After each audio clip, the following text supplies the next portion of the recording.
Get the point. Take a step forward. Watu wengine hawataki mwisho uje. Hawataki. Kwa sababu wana commitments nyingi katika hii dunia. Wana commitments nyingi sana. Kwa hivyo Yesu akija ana interrupt. Mnajua hivyo? Jana tuliongea sana hayo maneno. Lakini sasa sitaki kuenda direction hiyo. Ninataka tujiulize swali moja.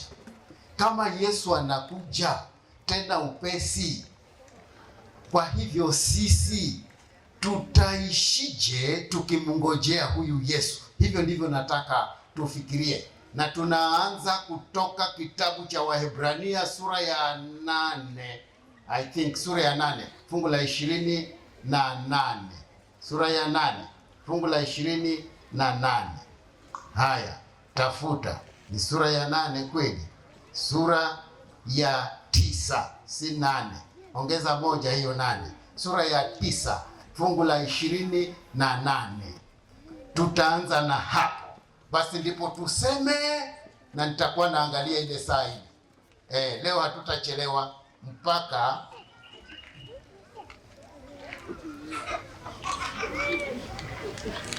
kuna mtu amepata hilo fungu. Waebrania 9 fungu la 28. Kadhalika Kristo naye akiisha kutolewa sadaka mara moja asichukue dhambi za watu wengi, atatokea mara ya pili. Naomba nianze vizuri. Kadhalika Kristo naye akisha kutolewa sadaka mara moja hazichukue dhambi za watu wengi, atatokea mara ya pili pasipo dhambi kwa hao wamtazamiao kwa wokovu. Baba, naomba uwe pamoja nasi tunapo tafakari maneno haya. Hebu tufafanulie na utusaidie kuelewa ili tuweze kukungojea unapokuja mara ya pili, Bwana Yesu, katika jina lako tunaomba.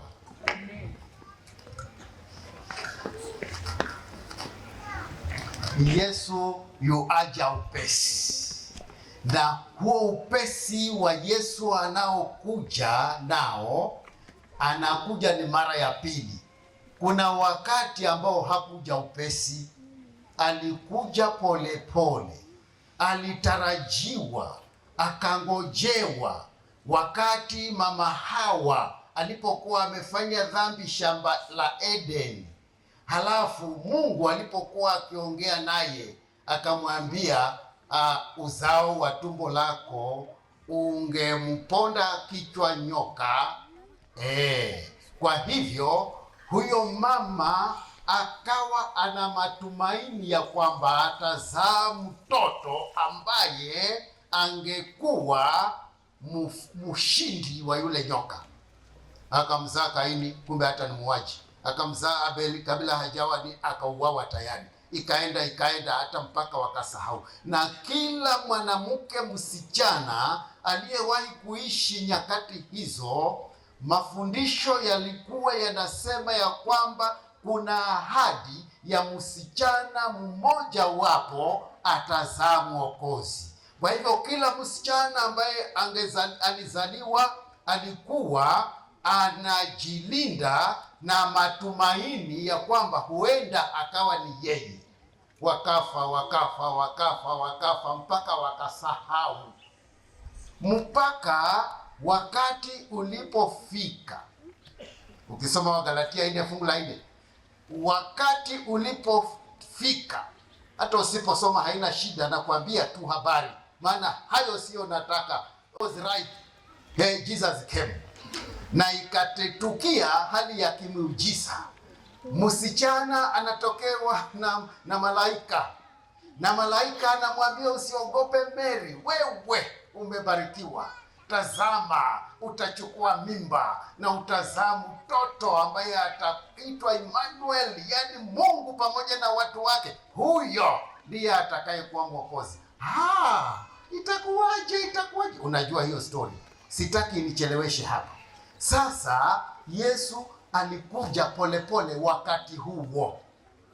Lakini safari hii tunaongea habari ya kwamba Yesu anakuja upesi. Anakuja si kama zamani hizo, maana alikuja akaingia kama mbegu ndani ya tumbo la msichana, halafu msichana akakaa miezi 9 sijui ni 10, halafu akazaa kamtoto kakalelewa tena, kakalelewa mpaka kakawa kakubwa. Si ni muda mrefu huo? Muda mrefu. Ndio maana nasema wakati huo hakuja haraka, alikuja pole sana. But this time, na ni wakati wetu huu, tunasema we are more blessed, kwa sababu Yesu anakuja upesi sana. Hata kuja kama mtoto tena. He is coming. Na tena hilo fungu tumesoma linasema he is coming without sin.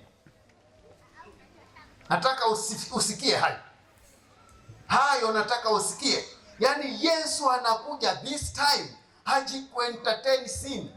He is coming without sin. Ndivyo imesema, we msomaji. Nataka urudie ama umepokonywa maji.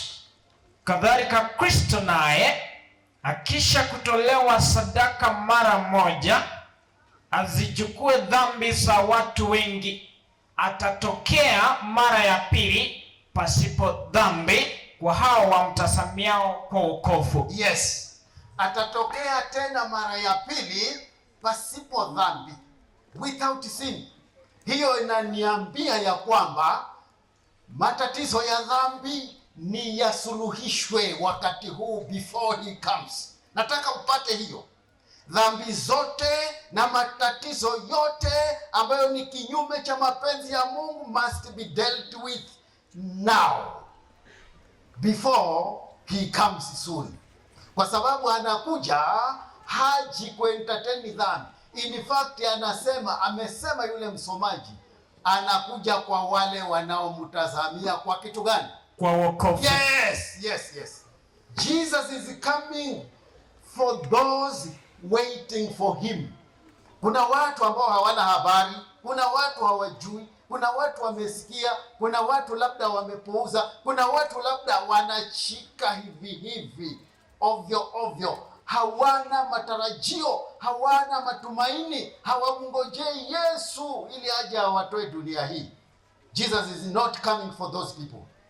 Kwanza atakapokuja anasimama pale juu, hata shuka hapa, hakuna tena ground yeye aje akanyage, hata shuka hapa, atakuja asimame pale juu, na atakuwa ana escort ya malaika wote kutoka huko mbinguni. Mwingine akaniambia, ni Yohana, akasema kutakuwa na kimya mbinguni kwa muda wa nusu saa, maana malaika watakuwa wamemweskoti Bwana wao, Bwana Yesu. Wanakuja kukaribisha wenzao ambao wamemngoja Yesu kwa wokovu, ambao ndio sisi. Bwana asifiwe. Amen. Haya maneno ni makubwa. Haya maneno ni maneno ya wokovu. Haya maneno ni ya maisha. Haya maneno ni ya uzima wa milele. Watu wa Mungu, inapendeza sana watu wakija namna hii, kwa sababu wanajitayarisha kwa marejeo ya Yesu mara ya pili, na anakuja pasipo dhambi. Hizo dhambi zote ambazo tunazo mpaka tuzitubu, na anatusamehe na anatutakasa na anatuosha, na atakapoona ya kwamba tumetakasika na tumeosheka na tumekuwa tayari, he is coming very soon. Kwani inakuchukua muda gani wewe kutubu dhambi, mama? Inakuchukua muda gani wewe dada kusamehe mwenzako na kutakaswa? Inachukua muda gani? Inachukua nini? Sikiza, hata ule wakati wa kusoma hicho kitabu akina mama mmepewa, mkicheza hauko. Tubu dhambi zako, na then Jesus anakuja kwa ajili yetu. Watu wa Mungu, Bwana asifiwe. Tunaishi wakati wa kumngojea Bwana. Tunaishi wakati wa kumngojea Bwana. Na sasa imechukua zaidi ya miaka 2000 ya kungojea. Tunangoja, lakini sisi wenyewe, hata mimi naongea hapa, sijafisha hata miaka 100. Kwa hivyo watu walingoja huko nyuma na walikuwa wanajua anakuja upesi, lakini tena hakukuja mpaka wakakufa. Halafu wengine wakaanza kudharau, wakasema ninyi Wakristo mumedanganywa tayari, na tena mnadanganyana. Maana hiyo karibu tangu zamani. Kule kwetu siku moja nilienda kuwitness kwa mzee kuniliko. Hawa wazee wana challenges. Mzee kuniliko. Nikampata yuko hapo kichakani hapo anatengeneza miaa yake. Kuna vitu vinaitwa miaa kule kwetu ambazo zinasukwa kutengenezwa vikapu. Na nilipomwambia habari za Yesu, akasema huyo Yesu ni nani? Nilipomweleza akasema basi sikiza nikwambie kijana. Nilikuwa bado ni kijana. Yeye ni mzee, hata hakusimama, amekaa tu anatengeneza vitu vyake. Sikiza nikwambie, kama unaongea habari ya watu ambao wanadhambi, yani Yesu amekuja ili kuokoa wenye dhambi, basi mimi sina dhambi. Akasema mimi hata sijapigana na mtu. Hebu nikuonyeshe njia ya watu, ukasaidie watu. Shika njia hii. Unaona lile boma lile? Kuna watu pale saa yote wanapigana. Wanalewa, wakilewa wanapigana, wanateta, halafu wanakuja. Mimi ndiye nawasaidia hapa kuwakanya na kuwashauri. Kwa hivyo mimi sina dhambi. Kaambie wale kule. Hiyo story iishie hapo. Sikiza. Hajui watu wote wamefanya dhambi. Lakini wacha. Sasa yeye akasema ya kwamba hayo maneno tuliambiwa zamani na Bwana Hupa ni mzungu. Ninyi hamjui, maana walikuja kule kwetu. Wazungu waliokuja na barabara hizi. Ninyi mlijua hawa waliotoka huku wakaja hapa kina Kaskaleni, si ndio? Kulikuja wengine kupitia kule, wale wa Simwesi walipitia upande ule. Hata wakakita kambi yao huko Rabai, kama mwewahi kusikia. Huko. Sasa anasema maneno hayo ni ya tangu wazungu wa zamani, lakini ni uongo mtupu. Maana hata hao wazungu wenyewe walihama wakarudi kwao na wakakufa. Na haya maneno waliambiwa hata kina Petero walihubiri, kina Paulo waliandika haya maneno in the first century AD. Ndipo maneno haya yaliandikwa. Hata Petro naye akaandika haya maneno ambayo tukitaka tunasoma maneno ya Petro hapa, maneno ambayo hatuna wakati wa kuyasoma, lakini ni Petro wa pili sura ya 2 fungu la 4, ya kwamba watu wakasema ya kwamba imesemwa na haifanyiki, kwa hivyo ni uongo. Watu wakarudi nyuma, watu wakakata tamaa, watu wakaanza kufanya vitu vyao, vitu ambavyo ni vya ajabu. Ukisoma Waebrania sura ya 10 fungu la 23, kama umwepesi wewe utakuwa ukisoma. Soma haraka kama unaweza kusoma. Fungu la 23 Waebrania 10. Basi hivyo ndivyo staki. Hiyo sura usiifunge hiyo. Kitabu ni Waebrania 10:23. Sirudie, soma. Na mlishike sana ungamo la tumaini lenu, lisigeuke, maana yeye aliyeahidi ni mwaminifu. Yes. Simama hapo na usifunge hicho kitabu. Anasema ni Paulo sasa. Maana Wakristo walikuwa wamelegea. Wakristo wamekuwa wavivu hata kwenda ibada. Wakristo wamekuwa wavivu hata kwenda kwa makambi. Wakristo wameanza kulegea hata hawatoi sadaka. Wakristo hata kanisani ni wavivu. Wamelegea. Ni wavivu. Kama ni kanisani wataenda sijui saa ngapi. Na huduma ibada ya Sabbath school sijui inaanza saa ngapi hapa kwenu. Waanza saa ngapi ninyi? Sema nisikie. Saa 2. Watu wanakuja saa 4. Hapa ni saa 2, watu wanakuja saa 3. Hapa ni saa 2, watu wanakuja saa 5, hata anaenda kwa divine service. Hata hapa si nimewaona hivyo. Tangu asubuhi hapa tunaanza na watu wachache pale, hata ni wale wageni, hata wengine pale. Shame on you. Hata wengine wachache. Sasa hivi ndio mmejaa. Mmelegea. Hata unangojea saa 5 divine hour. Hivyo ndivyo walikuwa wakifanya siku hizo. Na ndipo Paulo ikambidi aandike hilo andiko. Anasema shikeni sana ile ungamo lenu, msilegee, kwa sababu yule aliyeahidi anakuja, ni mwaminifu. Bwana Yesu asifiwe. Jesus is faithful. He will keep his promise. anataka kuja, lakini anaona watu wamelegea. Jamani, watu wamelegea. Jamani, watu wamelegea. Watu wamelegea. Hata waimbaji wanakuja kuchelewa. Ukiita waimbaji mapema wanakuja wachache, wengine hawajakuja. Hata wale vijana wameimba wimbo mzuri, lakini wenzao hawajakuja. Hata watu wengine, yani watu wamelegea. Watu wamelegea. Na ndipo mtu wa Mungu anasema, hello, come on, wake up. Shika sana ungamo ulilonalo, usilegee, maana Bwana Yesu ameahidi, and it is true, he is faithful. Yeye hatabadilisha, atakuja, anakuja na hata kawia. Hebu soma fungu la 25. Soma fungu la 25 inasema, wala tusiache kukusanyika pamoja kama ilivyo desturi ya wengine, bali tuonyane na kuzidi kufanya hivyo kwa kadiri mwonavyo siku ile kuwa inakaribia. Bwana Yesu asifiwe. Na mimi tuna handle hapa issue, tunajiuliza tutaishije while waiting. Unasikia? Hayo ndiyo maneno ninayoongea saa hii. Tuishije as we wait. Maana tunaendelea kungoja, lakini tuishije as we wait. Anasema tusikose kukusanyika pamoja as we are doing now. Tumekusanyika hapa tangu Jumapili jioni. Tumekusanyika hapa tangu jana mchana wote. Tumekusanyika hapa tangu asubuhi, na anasema tusiache kufanya hivyo. Kwa nini? Ametoa sababu. Sababu iliyo bali kama tuonyane na kuzidi kufanya hivyo kwa kadiri mwonavyo siku ile kuwa inakaribia. Do you have eyes to see? Una macho ya kiroho ya kuona how near the day of Jesus coming is?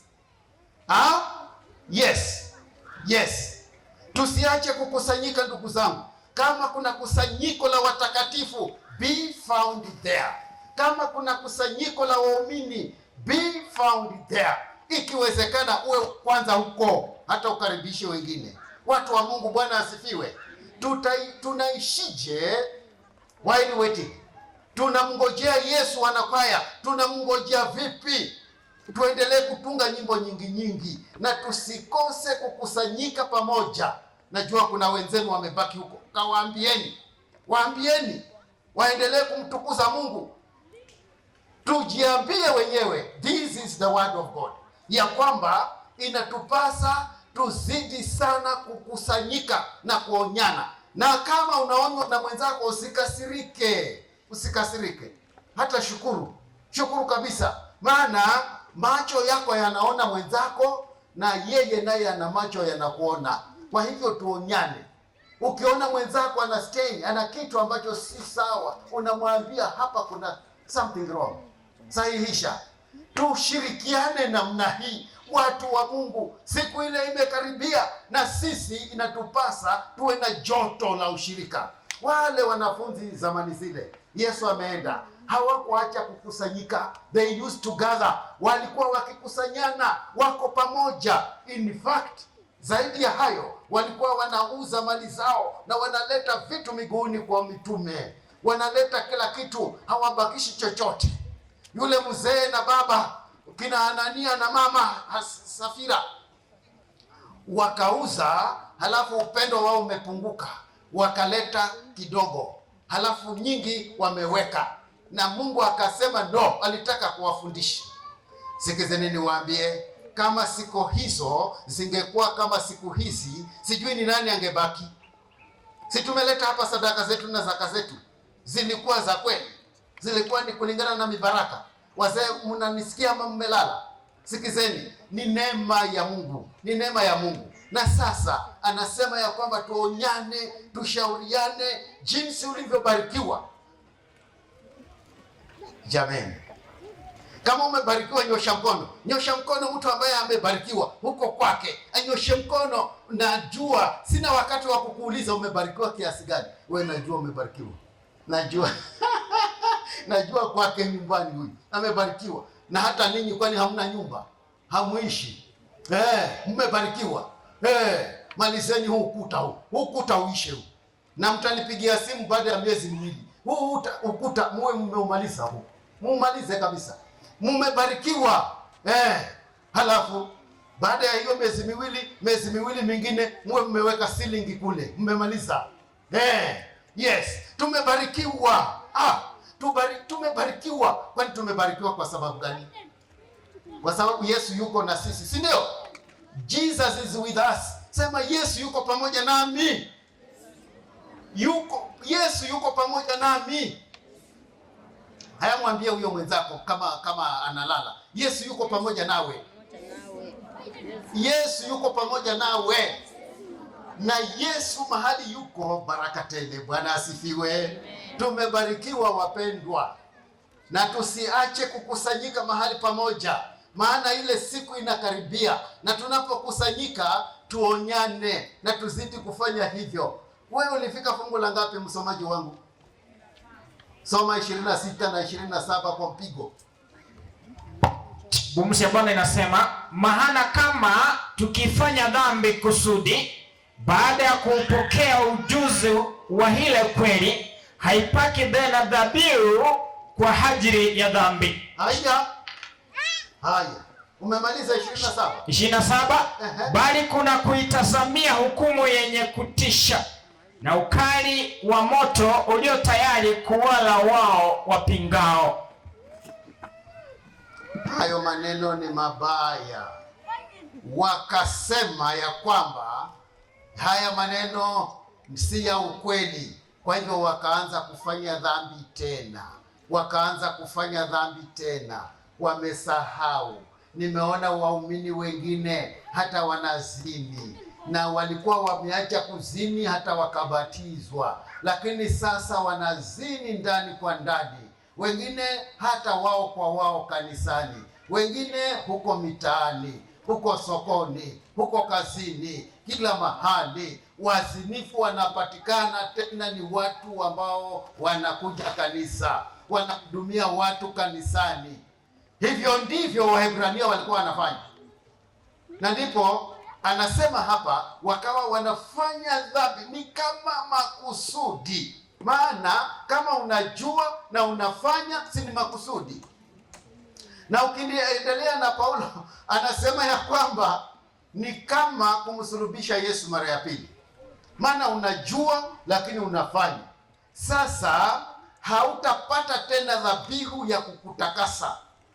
Ile damu ya Yesu ni kama unataka, yani arudie, repenting. Yeye amepenti maisha yako vizuri yanametameta, halafu unajichafua, halafu unataka arudi tena na brush apake tena. Mpaka saa ngapi? Na kuna watu wengine wanamngojea, kuna watu wengine anataka kuwahudumia watu wa Mungu. Hilo andiko linasema ya kwamba watu wa namna hiyo wanangojea adhabu. Asiweko hata mmoja wetu katika hili kusanyiko ambaye aje aadhibiwe kwa sababu ya dhambi. Maana huyo atakuwa hamngojei Yesu mara ya pili. Hivyo ndivyo tumesema. Ile maji yangu iko wapi? Sina maji, nipeni maji pale. Nipeni maji. Hiyo ya kikombe ama hiyo. Fungua. Yesu anapokuja mara ya pili, wapendwa, He is coming without sin. Na kwa sababu hii dunia imejaa wenye dhambi ambao watapotea hata kanyaga hapa. He is not going hata jichafua tena. He is coming a king. Yes, atasimama pale. Then those wale ambao wamefanana naye, hawa watu wazuri sote ambao tuko hapa tumefanana na Yesu, tutaruka pale mawinguni pale. Unasikia? Unajua saa hii kama Yesu anateremka, watakao kuwa wa kwanza kuruka ni hawa watoto. Hao, Bwana asifiwe watoto. Hawa watakuwa wa kwanza kuruka kule. Halafu sisi wengine bado tunabadilishwa, kwa sababu anasema Mtume Paulo, huu mwili nyama na damu hautaingia huko mbinguni mpaka tubadilishwe. Watoto wanatangulia wale ambao walikufa kitambo, waumini wanafufuliwa chapu, halafu wanaamuka na mili ya utukufu. And then after them, hivi vitoto hivi navyo vimebadilishwa, vinaruka, halafu mama zao na wazazi wao na babu zao na watu wengine kama sisi tunafuata. Ni msafara mzuri. Kwani hata kama unasafiri na watoto wako, unawaacha nyuma, wewe unaenda mbele? Hamtaki kusema. What do you do? Unasafiri na watoto mama, unawaacha nyuma, wewe unaenda mbele ama wanakuwa mbele? Hivyo ndivyo itakavyokuwa. Mtatangulia. Bwana asifiwe. Yesu ni mwema. Bwana Yesu ni mwema sana. Kwa hivyo watu wa Mungu, soma fungu la 32.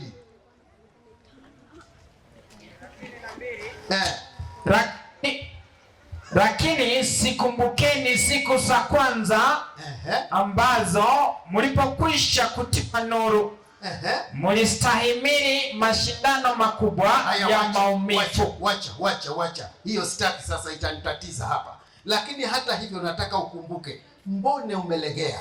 Maana wakati ule ulihubiriwa ulikuwa moto, hata huchelewi kanisa, ulikuwa una nguvu. Lakini sasa mbone unasahau?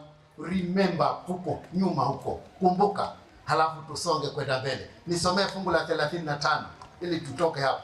Basi msiutupe ujasiri wenu, kwa maana kuna thawabu kuu. Be courageous. Watu wa Mungu, tusiwe hivi, maana tumekombolewa na tumeokolewa, na sasa tunamngojea Yesu. Mbone tunaonekana kama kwamba tu wagonjwa? Mbone uonekane wewe ndio unakuwa wa mwisho? Mbone? No! Don't throw away your confidence. Ni mpaka tuwe na ujasiri ule ambao hakika hata anayetuona anajua ya kwamba sisi tumekombolewa. Yes. Huyu mtume Paulo anawakumbusha na kuwahimiza watu ya kwamba bado muda kidogo sana. Yule anayekuja atakuja na hata kawia. Ni fungu la 37 I think. Read hilo, soma hilo fungu. Kwa kuwa kitambo kidogo sana. Bado. Soma. Kwa kuwa bado kitambo kidogo sana, yeye hajaye atakuja wala hata kawia. Yes. Bado kitambo kidogo sana. Kumbuka haya maneno yameandikwa in the first century. Unaelewa hiyo lugha ya century? Miaka 100 wakati ule baada ya Yesu. Within the first 100 years. Anaandika haya maneno. Tena anasema bado kitambo kidogo sana, yeye ajaye anakuja wala hata kawia. Na sasa hii ni century ya ngapi? 21st. Angalia hivyo. Na sasa kama yeye wakati huo huko century ya kwanza alisema bado kitambo kidogo sana, na mimi hapa wakati huu nikisimama 21st century nisemeje hiyo lugha tena nina lugha ya kusema sasa, ndio tunasema soon. Okay? Tunasema soon. Sema soon. Jesus is coming soon. Sasa si kitambo tena, it's soon. Kama unajua Kiingereza soon ni nini? Kiswahili ni haraka. Anakuja punde. Wewe natengenezewa lugha nzuri hapa. Anakuja hivi punde. Anakuja punde. Sasa kuna wakati wa kwenda shamba. Haya, don't mistake me. Kuna watu wengine wanafundisha watu, wanasema hakuna haja ya kulima, wanafundisha watu, wanasema hakuna haja ya kuenda shule, wanafundisha watu, sema hivi.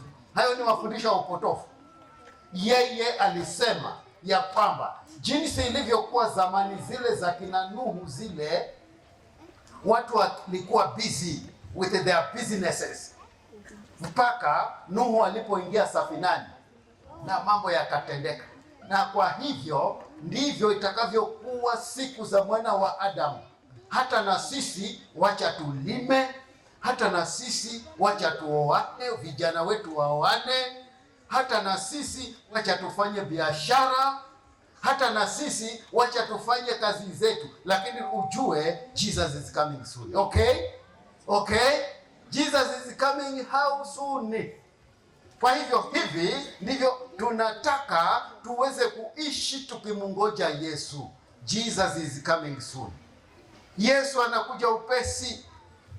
Yesu anakuja upesi sana.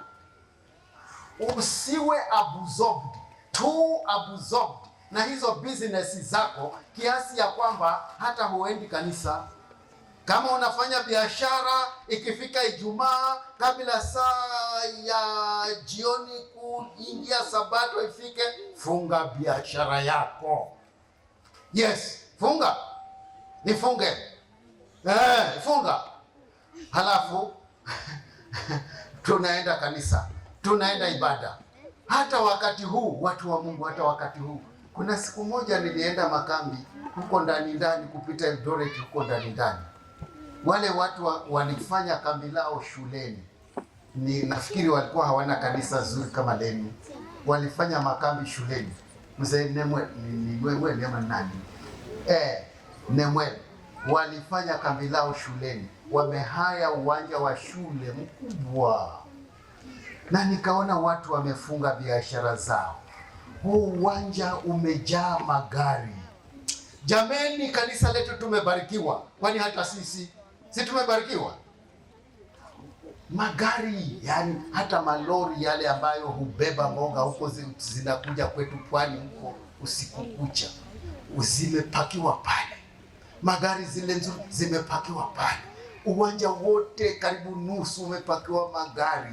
Watu wako hapo, wamekita vihema vyao, maana vile yale madarasa hata ni machafu. Huko mchanga wa huko ni mwekundu kama huu.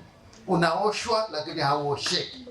Wamekita mahema yao kwa manyasi kama hivyo. Nikafurahi. Nikasema kuna watu wanamngoja Bwana. Sikiza, kama ni biashara ifungwe, hata hapa funga biashara yako. Njoo asubuhi na mapema, uwe wa kwanza. Hata devotion inafanyiwa akina nani? Hata devotion hapa. Tulisema tunaongea hata kama ni mtu mmoja, hata kama hakuna tunaongea na viti. And that is exactly what we are doing. Najua wengine mnatoka mbali. Najua. Na Yesu anajua zaidi. Kwa hivyo jaribu. Bwana asifiwe. Jaribu. Sikiza, hata kuna watu wengine unaweza ukashinda hapa, lakini kumbe una mawazo tofauti. Na kama una mambo mengine, si business ya kumtukuza Yesu, utashindwa na mtu ambaye amechelewa. Na utashindwa na mtu ambaye hakukuja lakini yeye yuko sawa na Yesu. Mnanielewa lakini? Mnanielewa? Bwana Yesu asifiwe. Ninaongea juu ya jinsi gani tunaishi tukimngoja Yesu. Ni wangapi wanasema Bwana Yesu nisaidie ili niweze kuishi maisha matakatifu, maisha ya uaminifu, maisha ambayo si ya kukuaibisha, maisha ambayo hata ukija leo niko tayari, maana nitakufuata pale juu, maana nimefanana nawe. Simama tuombe. Get the point. Take a step forward.